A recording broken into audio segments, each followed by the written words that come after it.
Agnostic Psalm. I praise the silence for his silent grace, while knives all rest contented in their racks. I walk on tiptoe past my numbered days. No midnight phone call bursts my dreams' green haze. My children safely skip the sidewalk's cracks. I praise the silence for his silent grace. I've no effects, so far, from gamma rays. My dad's heart has bypassed the speeding facts. I walk on tiptoe past my numbered days. Dive for the ground when Gorgon drive-bys gaze. Don't breathe beneath the neon cataract, and praise the silence for his silent grace. Mild kids grin down from freeway overlays. My love comes smiling from the school of knocks. I walk on tiptoe past my numbered days. In valley of the shadow passageways, no one's too close for comfort at my back. I praise the silence for his silent grace and walk on tiptoe past my numbered days.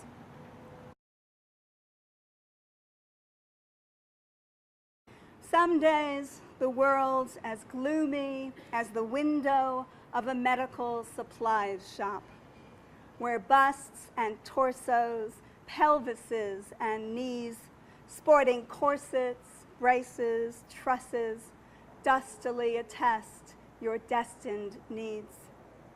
And in what drab tones, ochre, buff, mouse dun, colors of underwear long stained though abstinent, or salmon pink, the therapeutic color, exactly like the woolies your mother made you wear. Bed rails, steel canes, wheelchairs, the body that would rumba, mambo, tango, cakewalk, clog, jig, reduced to aided function, too embarrassed to wear red, even at Christmas. No bows here, no lies about gifts. If you thought suffering was holy, but all your brief experience of joy, the work rewarded, the parent brought back smiling for another test, suggests enough blessings and successes, and the old shoe of your heart bursts its laces, takes in all the huddled masses, unless it's grief again, and the heart's gates clamp like clenched teeth. You hunker down to pain, familiar as your body smells. You live there so long, you forget your house has other rooms. And if some new joy comes, you're thinking it will be so unfocusing, you won't know what to do with yourself for days.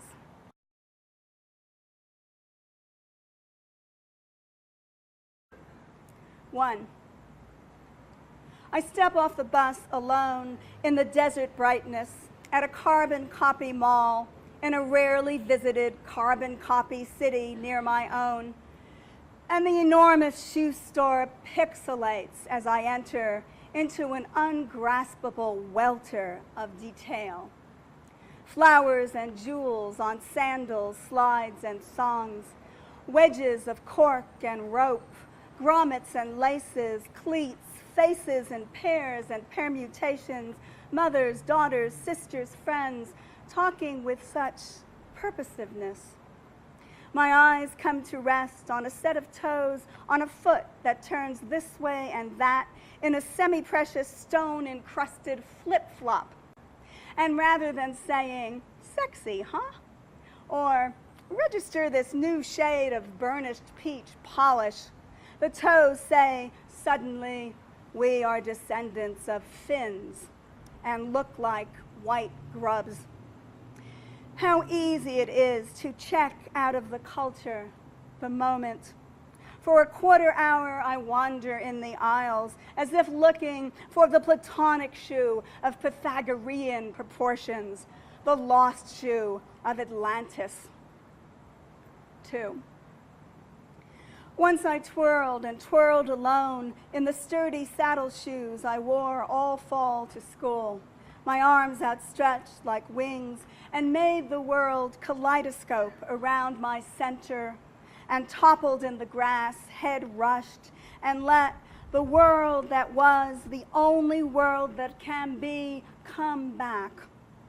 The waterless marble mermaid fountain, crowned by a woman in Baroque swirls, returned the statue, not Die Lorelei, tribute by Bronxites of German ancestry to Heinrich Heine.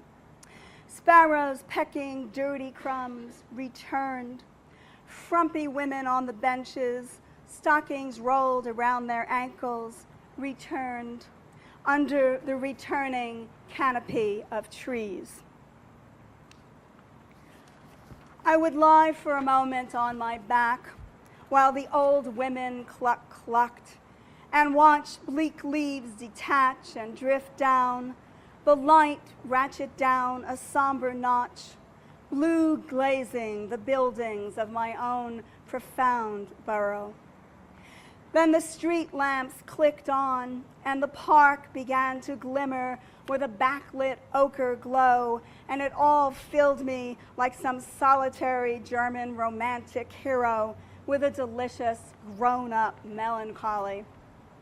My teacher scrawled, "You are too young for Weltschmerz," across my papers, but I liked how it called to me, a barefoot boy siren on the misted rocks from the bend of some future river.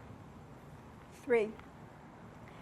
Now the silver bus approaches, shimmering with heat lines, sides waving in and out, almost a mirage. A strongly scented, tanned, white-haired man, tropically shirted, laden with packages, smiles down beside me on the bench where I wait, purchaseless, while on my old street, some child is running from the deserted benches, the deepening shadows descending like a curtain on the statue in the park, in her own sturdy, entirely unquestioned shoes, home to the only home that is. Thank you.